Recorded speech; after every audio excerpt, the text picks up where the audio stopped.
I'm confident I would have become a missing persons case. I apologize in advance since I'm not a good writer, but I'll do my best to share my experience. To better paint the picture, here's a description of myself at the time of this incident, 3 years ago.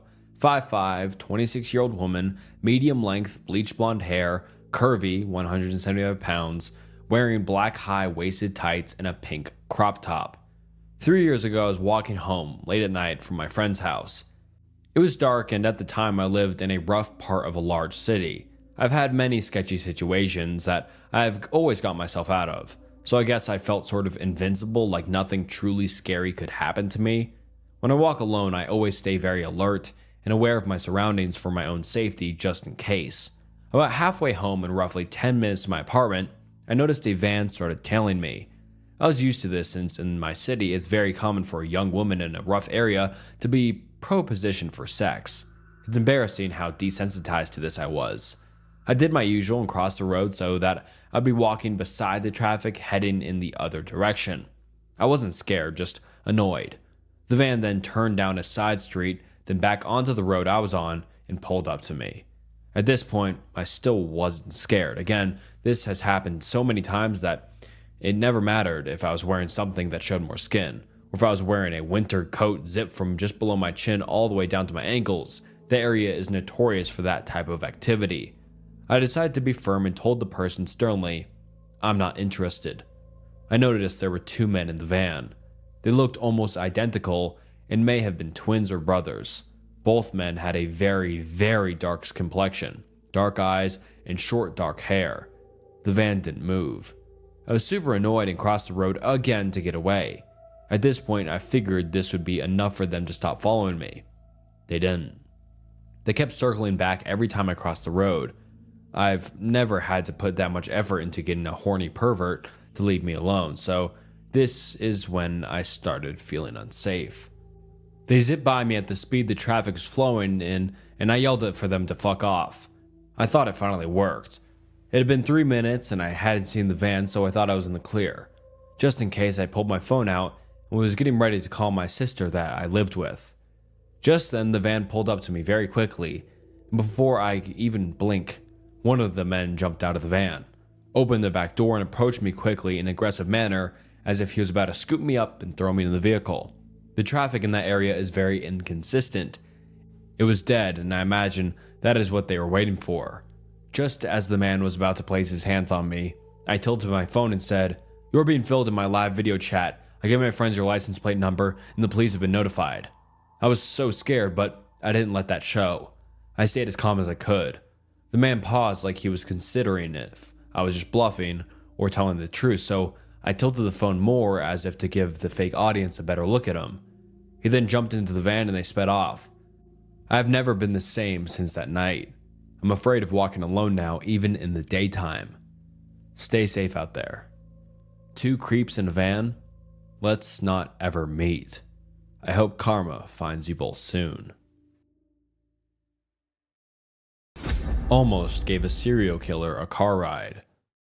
So, a little background here. My father was in the Army for 21 years, retired, and moved to a very small town in Central Florida. He got bored after a couple of years, and even though we didn't need the money between his retirement and what my mom was making at a bookkeeper/tax prep, he wanted to go back to work. He started working at various gas stations. And it being a small town, the owners wouldn't care if I came there and helped him out with stocking the coolers or even running the register, as long as I didn't sell any beer or smokes. This all took place in the late 80s and early 90s. The actual story I'm going to tell took place in 1990, and I remember the date well, because it was shortly after my birthday and being 15 in Florida. I had just got my learner's permit. My dad would let me drive him to and from work, just to get some experience on the road, both at day and at night. I was sitting in my usual spot at a table that was set up along the windows, book in hand, feet propped up, and a Mountain Dew on the table along with some snacks. I would generally spend most of the evening that way, reading books, getting up to run the register/stock the cooler at different times. I remember glancing up because something caught my attention that was unusual, and I realized that a lady was walking up a parking lot from the direction of the interstate. The gas station was right on I-75. This in itself was really strange because where we were located, You didn't get many people walking, and definitely not walking from the direction of the interstate. I figured she had broken down somewhere. It was coming to use the phone to call for a tow truck or something. I was completely wrong. She came into the store, looked around for a few minutes, and I remember getting just a strange and creepy feeling about her. She walked up to the counter and started telling my dad a story about how she had gotten stranded and needed a ride up to the next big town up north from us. Ocala was the town. This is important. My dad lets her know that he's working, and there's no way that he can take her. She turns and looks at me.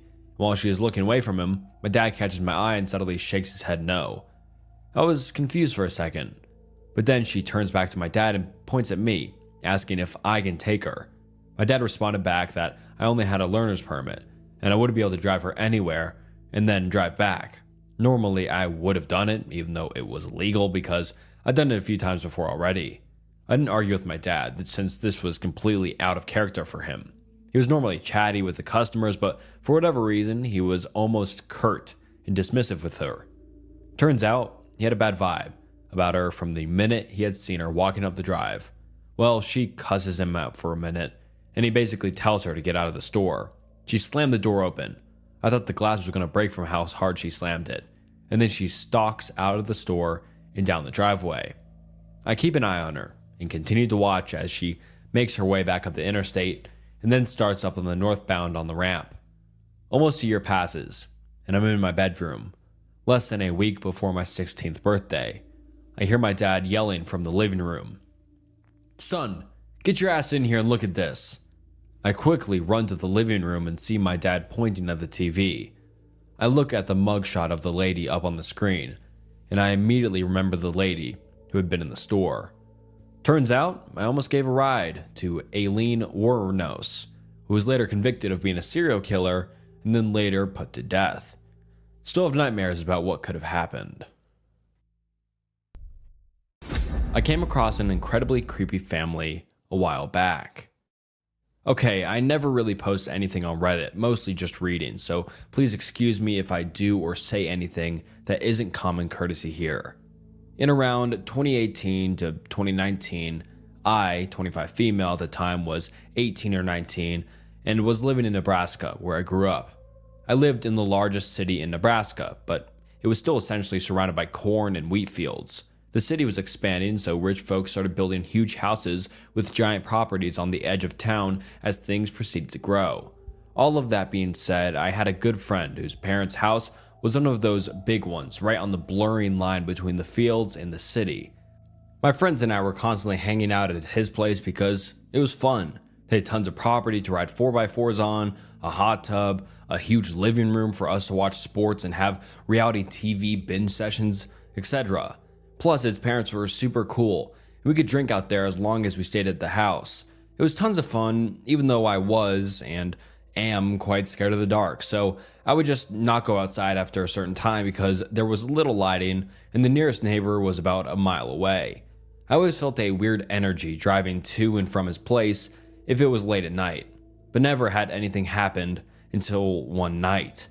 The drive out there was a long, winding, two-way road that had thick trees on both sides, and you passed one of the city's largest cemeteries on the way. Barely any lighting, of course, besides the street lamps every once in a while, and very little traffic.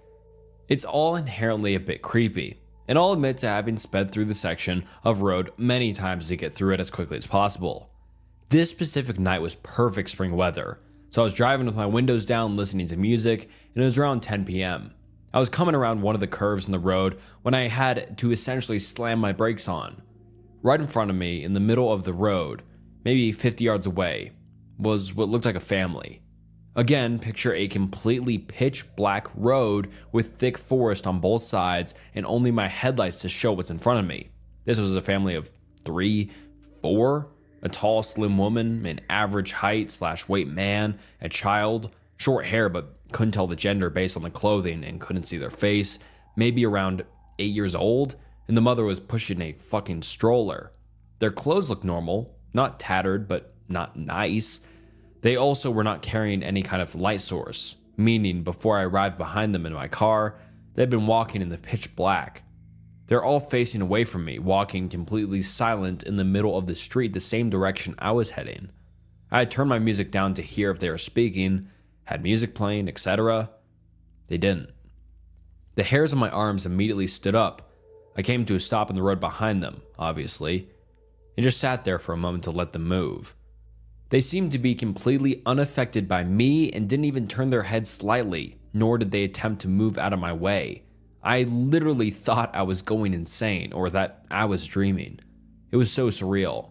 Before I really had time to fully process and register what I was seeing and how truly strange it was, they all, at the same time, stopped walking and very slowly turned to face my car. This scared the absolute shit out of me. I honestly didn't even give myself enough time to look at their faces as they turned. I immediately threw my car in reverse and sent it backwards for probably a full 20 seconds before flipping a U-turn, nearly running myself off the road and booking it the other direction. The only thing I remember noticing is that the stroller looked to be completely empty. This was the part that sticks in my mind the most. I've never felt terror like that in my life. I checked my rearview mirror probably 1,000 times before getting to a main road and never saw a glimpse of them. In fact, I never saw a glimpse of them ever again. I tried asking my friend and his family about it, only to essentially feel like I was insane because of the way they looked at me. Every time I tell this story, I get one of 3 reactions. They immediately think I'm fucking cuckoo, think I'm lying, or have had something sort of similar happen to them. I really don't care if no one believes me. Honestly, it was, and still is, the creepiest thing to ever happen to me. I think about it all the time. It was either some weird-ass family trying to scare the shit out of someone, a distraction for an attempted robbery / assault / etc., or it was something more sinister. I'm going to tell myself for probably the rest of my life that it was the first option. You dropped your wallet. It's 11:15 at night, and my wallet is in my purse. A little backstory. When I was 19, I lived with my mom in a ranch-style house on a road that backed up to a large field. On the other side was the main highway. About half a mile down from me was a loony farmer, and about a mile on the other side of me was pretty much a crack house. I guess someone used to live there, but it was run down. I'll say that crackheads were pretty quiet. Other than those 2 houses, we were isolated. At the time, I was working full-time and going to school full-time. One of my classes ended at 10:30 p.m.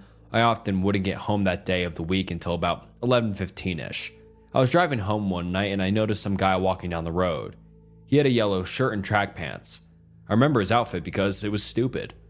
It wasn't weird to see people walking down my road because of the whole crack house thing, but I instinctively looked over at him when I drove past. He turned and smiled and waved, which freaked me the fuck out. So I sped the half-mile home and pulled into the driveway, weirded out. I made sure all the doors and windows were secure, and then sat on the couch to be a paranoid freak and wait to make sure the dude walked past my house. Except he didn't, and there was another guy with him, dressed in darker clothes. They actually walked up my driveway and started playing around with my car, testing the handles and stuff. In my hurry, I forgot to grab my phone from my car, so I was kind of worried that's what they were after, until the guy in yellow started approaching my door.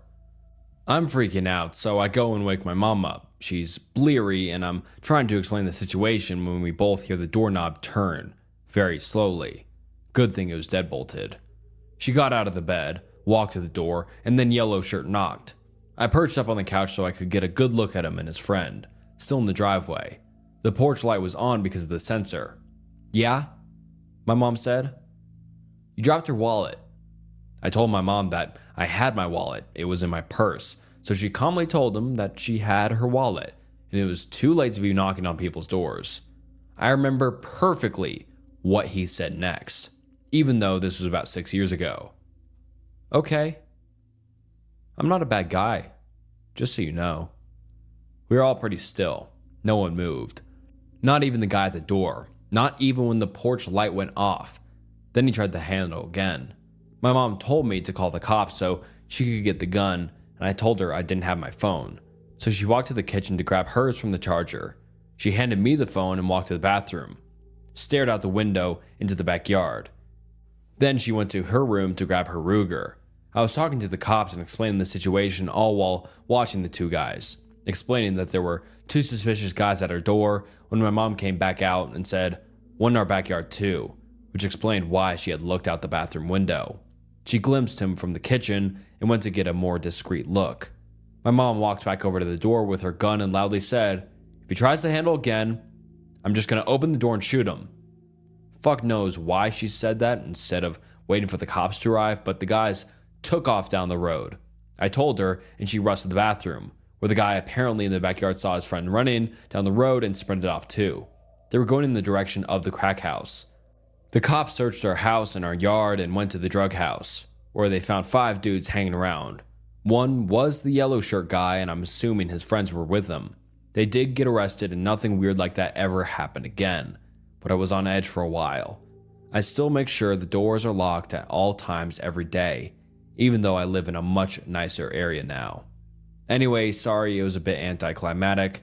The dudes got caught. Either way, weird guys who told me you found my wallet, let's not meet.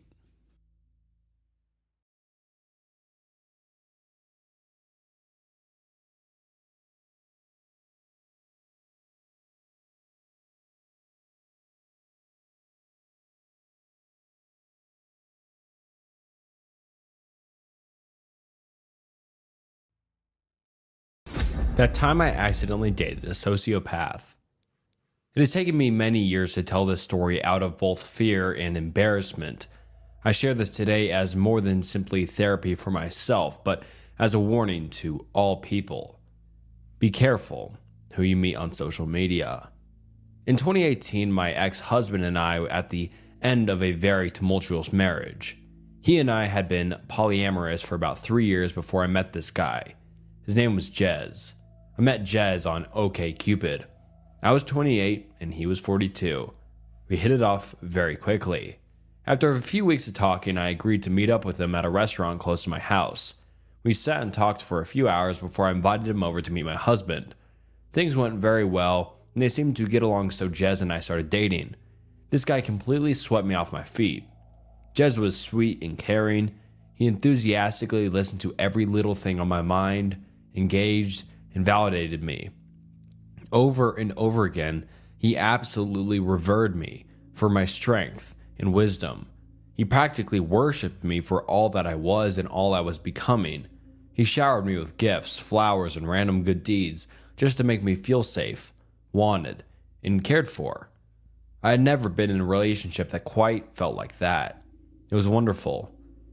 It was as though we had been looking for each other for years. After the first few weeks, he had a meltdown over my polyamorous nature. He, quote, pulled the plug because he said he was already falling for me and couldn't handle sharing me. I stood my ground and accepted this boundary and that fact that I would have to let him go. I left that night sad but confident that I'd done the right thing for the both of us. The next week, he sent me flowers and a card to my workplace, begging for another chance and reassuring me that he would rather try than not and end up regretting it, even though it was scary. He wanted to take this journey with me. We continued dating and it was just as wonderful. Long nights we spent awake talking, sharing, laughing, lovemaking, and planning. We went places and did things that I'd always wanted to do. Then, in the deepest, most intimate moments, when we would just sit in silence, he would grip my hand to his face in solidarity and astonished, asking where I've been all this time. Our time together was effortless. We fit together like puzzle pieces. By August of 2018, my marriage had ended, by no fault of Jez's, and by October, my husband had moved out. I was on lease at a time and knew I couldn't afford the place on my own, so finding a roommate was essential. I had no support system to fall back on, nor did anyone else I know needed a place at the time, so Jez offered to move in. Even then, I was hesitant. We'd only been together for about 4 months, and I knew everything always changes when you move in with a partner. Despite my hesitation, I agreed. He was wonderful to me.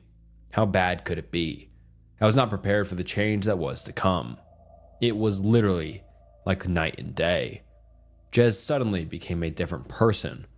He was extremely controlling, jealous, and lazy, nothing like the person I thought I had met. And the way he treated me progressively got worse and worse. Hanging out with friends became a burden, if not impossible, because he would blow up my phone, guilting me about leaving him alone or not involving him in some way. Yet when I tried to, it was also treated as a burden and inconvenience, as he would huff and puff his way through even the concept of leaving space for anyone but ourselves. In December of 2018, we attended my work Christmas party. I'd given him the option whether he wanted to go or not. It was really neither here nor there for me, especially because I had already learned that he really didn't do well if he felt pressured into social situations. I opened the invitation to him because it expressed to me over and over that it was important for him that he was involved in my social life. For the full month he knew about it, he insisted that he wasn't going. I took it as him being introverted and didn't push the issue. I let him know that I would make sure he felt welcome if he decided to go, but not to feel obligated. I was surprised when he changed his mind at the last minute and insisted on going, and even more stunned when we went and he actively acted as though he did not want to be there. Everyone there was incredibly welcoming and included him in the festivities and conversations. However, he still practically grumbled the entire night about the entire thing, mumbling insults and critiquing every little part of the party under his breath, as though being there was absolutely awful to have to endure. No one really seemed to notice the low whispering insults and gripes. At one point, after a couple of glasses of wine, my direct manager leaned into Jez and started praising him. She and I were very close, therefore she was intimately familiar with what I had gone through with my ex-husband. "I'm so happy she has you," she bleated through wine happy. "You've been absolutely transformative for her. It's so nice to see her finally happy and appreciated." Without missing a beat, Jez grimaced at the comment and quickly snapped back. "You don't fucking know me." I honestly didn't believe my ears. It was one of those moments where time stops and you just know you couldn't have heard that correctly. I sat brewing on it for a minute before another lighthearted interaction with Jez prompted him to suddenly snap at me through grit teeth. "Stop it." This triggered me and I lost it. I pulled him outside and asked him what his problem was. I called out his behavior and told him if he was going to act that way, then he could just leave. That if he didn't want to be there, he should have stayed home. He ended up giving a sort of half-assed apology, and we went back inside and finished the party. I remember the drive home that night, staring out the dark window at nothing in particular, in worried silence. I might have messed up, was my only thought through the entire drive. This all started out slow, of course, like waving me away or invalidating my experiences and ideas due to my age, that I was dramatizing my experiences because I was young, etc. The man who, not 6 months prior, had validated me, my trauma and experiences to the ends of the earth. Now, every time I started a story or tried to share anything, even trying to plan out meals for the week, he would openly show annoyance as though I was violating his time and attention. Before I knew it, he was snapping at me over every little thing. If I asked how his day was or talked about my day, I would aggressively shut it down. "Why do you always ask me that? I don't want to talk shop at home. I really don't care about your work. It's work." Before I knew it, I couldn't even bring him a plate of breakfast without being snapped at. It was as though he was testing me. When Jez and I first started dating, he flat out refused to talk about most of his exes. He refused to name them or discuss any of the issues or lessons learned. They, quote, didn't matter, he would claim. They weren't in his life for a reason. It was the same reasoning he also used in reference to my more recent exes. Talking about them, including my now ex-husband, may as well have become off limits. Anytime I brought up either of our exes, he would become incredibly agitated, belittling, and just overall very aggressive. I took this as both an age gap issue, as I have a tendency to dwell, as well as insecurity and a threat to the life he was trying to build. However, after he moved in, and this hot button topic had been established several times, he would bring up his exes and how they looked, telling me on more than one occasion. Would have never dated me back in the day, and that I was lucky he lowered his standards. I didn't even really know what to say to this. I would laugh it off and shove it in my back pocket. Noted. And then started bringing up my looks and accusing me of catfishing him. I'd stopped taking care of myself due to the isolation, had also put on some weight, so most of my clothes that I had once felt great in no longer fit. And since Jez had also been dishonest with me about his financial position, he was always needing extra money here and there, leaving me broke almost all of the time. A horrible tragedy happened that following summer. While Jez and I were together, I received notice that a good friend I went to art school with S'd himself in the head while tripping on LSD. Our whole class was devastated. He was, without contest, the best photographer of our class and one of the most kind-hearted individuals I have ever had the pleasure of knowing. Also, as someone who is very familiar with LSD, I was rocked. Jez, however, was far from supportive. He pretty much immediately shrugged it off. That's life. I guess that's what he gets for fucking around with LSD. I was baffled at such an unsympathetic response, and even more later when Jez started to interrogate me about my relationship with this guy, asking when the last time it was that I had even talked to this friend. You don't even know this guy anymore. Who cares? I broke up with him the first time after he called me at work raging. I was busy, so I wasn't able to answer right away. But once I was finally able to answer, I was met with intense anger. It was storming, and one of my dogs was having an anxiety attack due to the storm and separation anxiety. This wasn't the first time, and he was well aware that she needed it in those moments. Why the fuck aren't you answering your calls? You answer when I call you. I don't care where you are. He went on for a few minutes, calling me a shitty girlfriend and laying into me over my sudden distance and lack of communication while I was at work. At this point, I was done, and I lost it. I tore into him over everything, especially causing problems for me at work. That being in my life is a privilege, and if he's gonna wake up every day acting like he hates me, then I don't know what on earth he's even doing with me. I told him that I expected him to get his things and leave. He was always threatening to go back to his old roommates where there was still room. I didn't want him there when I got home, and we could coordinate times for him to come and get the rest. He flat refused, suddenly victimizing himself, claiming he had nowhere to go. How dare you make me fall in love with you? How dare you make me meet your father and then dump me? My manager and her husband ended up following me home that evening because she was concerned for my safety and had offered to let me stay with her for a few days. I will never forget the scene I walked into. Like Theon Greyjoy begging for his life. My boss stood next to me, watching as this 42-year-old man crawled on his knees before me, begging for mercy and communication. At one point, wrapping his arms around my legs, crying into them. I can't believe this is happening. She's the love of my life, you know that? He cried to my boss. I couldn't believe what I was witnessing. This was the antithesis of the heartless person I've been spending my days with. I shook him off and went back to the house, gathering enough of my things to get them through the next few days, as well as any and all valuables I could think of. It took a few days, but after about a week, Jez started blowing up my phone. Apology after apology. Suddenly, he was the man I met again, full of humility and self-awareness. He acknowledged the awful way he had treated me and sent me walls and walls of well-thought-out messages, psychoanalyzing his own behavior, where it comes from, and the ways he knows it needs to change. I took him back. Like a dumb, desperate girl. I took him back. It wasn't long into this second round that he started to guilt me over the breakup. My panic had damaged his relationship with the people in my life, and he made sure that I knew it was my responsibility to fix it. It wasn't long after this that my car ended up breaking down at a gas station close to home. There was a very nice couple in the vehicle next to me that came to my rescue and checked things out under my hood. The gentleman turned out to be a mechanic for a living, so he had a pretty good theory about what could potentially be going on. By this time, I'd already attempted to contact Jez to let him know what was going on and where I was. It wasn't long till he got off of work, so he told me to sit tight and he would be there shortly. Meanwhile, this sweet couple stayed put and kept me company while I waited. Jez barreled in about 15 minutes later, completely ignoring the couple that had helped me. Touching base, the gentleman handed me a slip of paper with a name and phone number on it, reviewing what he thought was going on with my car, before Jez butted in, cutting him off. I said she's fine, he snapped. I could see the woman out of the corner of my eye slink away at this comment and get into the passenger seat of their car.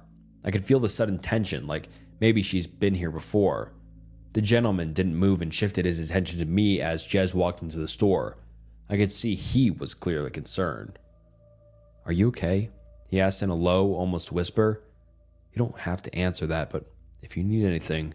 He looked down at the number in my hand and nodded to it. Seriously. With that, he got into the driver's seat of his car and drove away. I've thought about that couple countless times since that night. Everything went right back to the way it was before, as though the initial breakup never even happened. The same eggshells, the same belittling. If anything, it was worse, because I had permanently damaged our relationship. If I had not just been so dramatic, if I didn't run away from everything, then maybe he wouldn't have to work so hard for respect in my life. One night we got into an argument.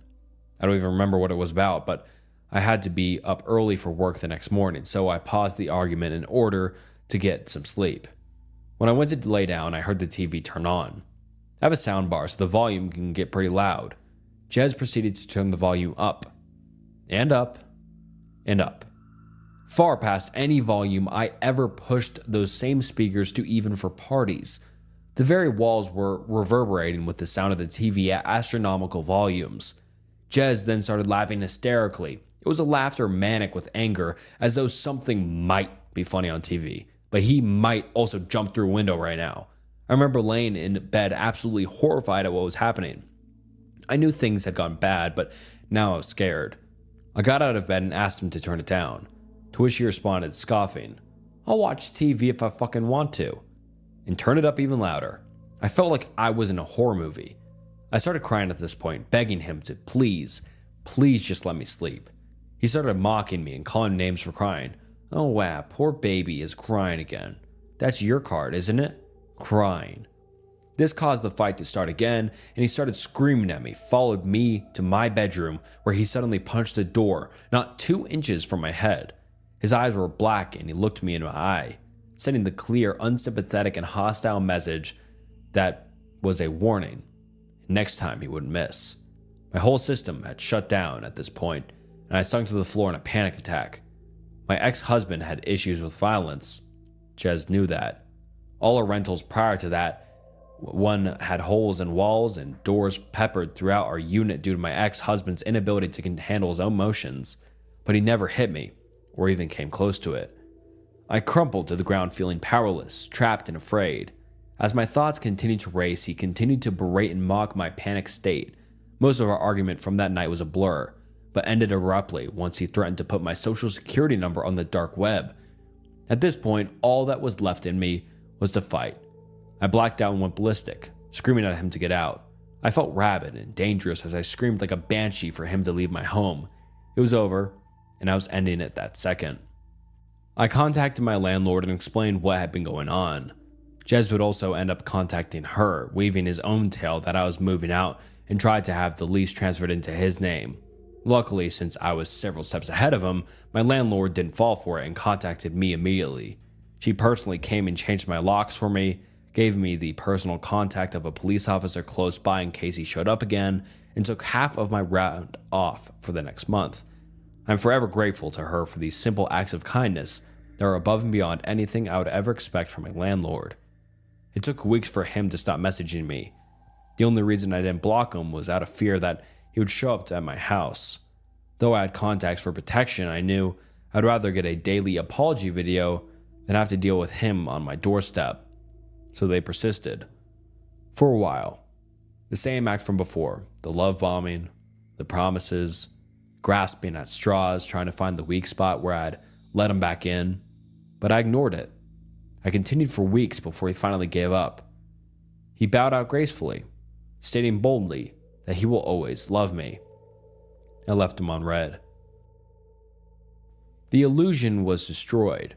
It took me several years to pick up the pieces. If my divorce wasn't enough, this definitely made me lose trust in myself. I still don't understand what the endgame was. In one of our last discussions, I asked him desperately, what happened to the guy I fell in love with? Jez looked at me, dead in the eye, smirked, and said, that guy doesn't exist. I told you what I had to tell you in order to get you away from that fucking asshole husband of yours. You're just stupid and fell for it. Jez, let's not meet ever again.